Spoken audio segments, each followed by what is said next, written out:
Hello, everyone. Art Ekman along with David Bailey and Davey Coombs from Steel City Raceway in Delmont, Pennsylvania, as we get set for the 12th and final round of AMA Motocross for the 1998 season. There's Ricky on the inside. 16 125 motocross AMA victories. So the drive of the gate. Oh, Carmichael gets sealed out there by John Dowd. Let's see what happens in the corner. Dowdy gets the hole shot. Oh, and Carmichael is down. Looked like it might have been Mike Brown also going down just a little further down the racetrack, but great opportunity. Mitch Payton of the Split Fire team has his top rider go down. He's got two more up there, hounding Dowd for the lead. That's right. Casey Johnson and Nick Way. Robbie Rayner, a good start. Nathan Ramsey also. But Nick Way has gained a lot of valuable experience this year, including Loretta Lynn's. And look at this. Casey Johnson exchanging positions with John Dowd. So now it's Casey Johnson, John Dowd, and Nick Way. You can see Rayner there, square in the corner, coming down the inside.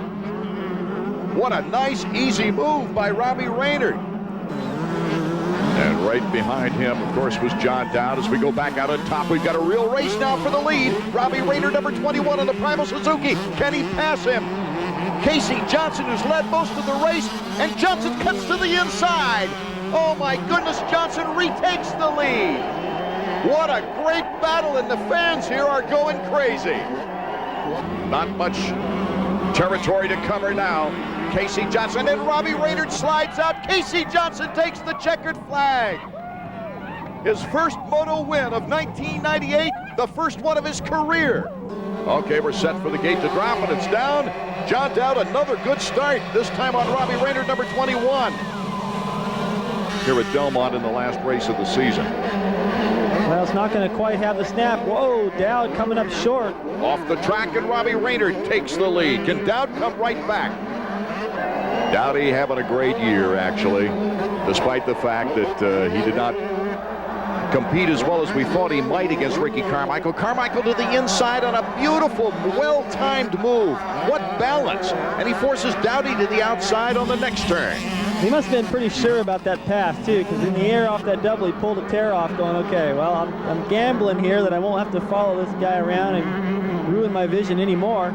Well, Factory, I know this is what you guys have been waiting for all year long, but I got to tell you, a lot of people are surprised. It looks as if Robbie broke Ricky's spirit in that moto. He seems to have done. I was concerned a few laps ago when Ricky caught him, but now Robbie seems to be pulling away a good nearly 2 seconds a lap now. So he's on it now, and we're going to get our first overall of the year. It's the last race, but hey, we'll take it whenever it comes. Rayner just a few yards away from the checkers, and there he gets it.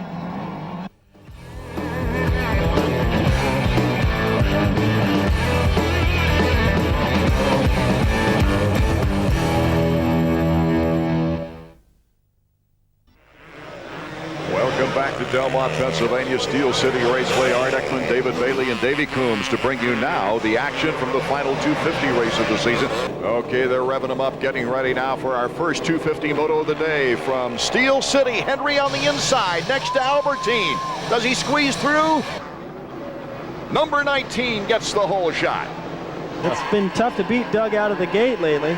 He's got the start wired, especially on an uphill start like here at Delmont. He's going to have an advantage, but right now Albertine is keeping him honest. It's actually closed the gap a little bit here. Henry after his 10th hole shot of the season, but Albertine is really hungry for victory.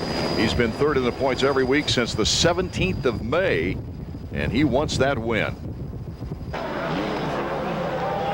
Doug leaving the door open right there just a little bit. Pashone and Ward, I should say, is Pashone number 16 in third. Here comes Albertine to the inside. Can he capture the lead? Yes, he does. Now can he hold it? That surprises me because Doug came down that hill on the outside. I thought he was going to square across. Look at Pashone getting a little sideways, trying to cut to that inside. Doing everything he can not to follow Henry. Pashone, after his win at Glen Helen, kind of fell into a drought of sorts. 2 8th place overalls, a 7th place overall. Then he came back with a mid-season splurge, getting on the podium twice in a row. He's had his problems since then and would like to recover here at the end. Well, he came over to the United States and started out things on a Honda. It does look like he's going to switch. And there he goes, the inside. Doug left the door open right there. That's what I was talking about. Stay close enough so So if there's any kind of mistake or you get to the section of the racetrack where there is a couple of passing lines, you can take advantage, and that's exactly what he did. So now it's Suzuki 1 and 2. And he did take a little roost on the move. He pulled off a tear-off, and here comes Henry back again. Oh, my goodness, what a great battle for the fans. I don't think Mikel expected it. No, I think he thought that was over with. Wanted to take his favorite line, and he didn't have enough space yet to be able to go out there and take that wide line. Doug was right there to take advantage. Side-by-side action here from Delmont, Steel City. So Henry comes right back and holding off Pichon. Throw you out of your rhythm, but Pichon stays in there and fights for it. Pichon to the inside, blocks him out. Oh, Pichon picks off a marker, and Doug Henry takes advantage, cutting to the inside on Pichon to regain the advantage. Well, I think he hit his hand on that. Did you see that roost go firing back up into Pichon? Pichon getting creative down that straightaway. Paid off. Boy, he just rocketed out of the corner and turned that double into I don't know what he did. He definitely caught Henry by surprise right there with his timing. Mikel Pichon can look so great at times. He's actually running the pace of the leaders.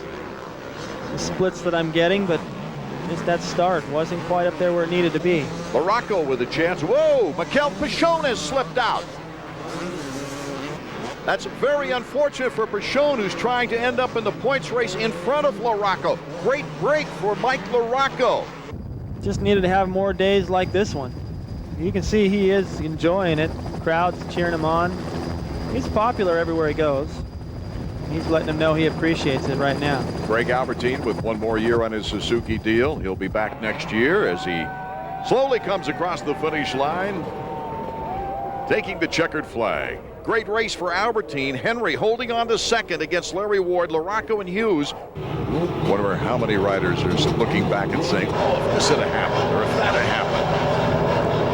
I'd have had a few more extra points. Yep, I've been there. I've won championships by just a couple of points. You do a lot of that math in your head during the season.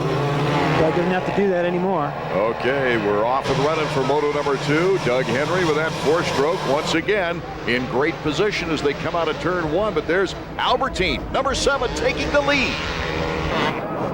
Throwing caution to the wind. He said he wanted to win today and he wanted to have fun too. Well, those go hand in hand. Looking fun about getting second overall.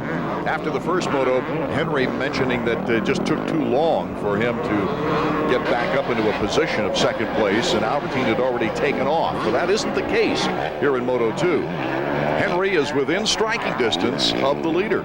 You can see right there he's making up some time, jumping that down through that section, using all that horsepower to get over those jumps in one big leap. And I think right now it's always a little bit easier to be the chaser. We've got a little bit less to lose, and I don't know that Albertine's really been in this position that much this year, where all the pressure's on him and he's got to hold a position. It'll certainly be interesting to see what his decision is contract-wise for next year. Doug telling me he's not going to make a decision until after the Motocross the Nations, whether he is going to come back or what the conditions of the contract would be. But he certainly has all the cards in his hand right now with the unsure Wyndham situation, whether he's going to go to Honda or if the courts say he's got to stay with Yamaha.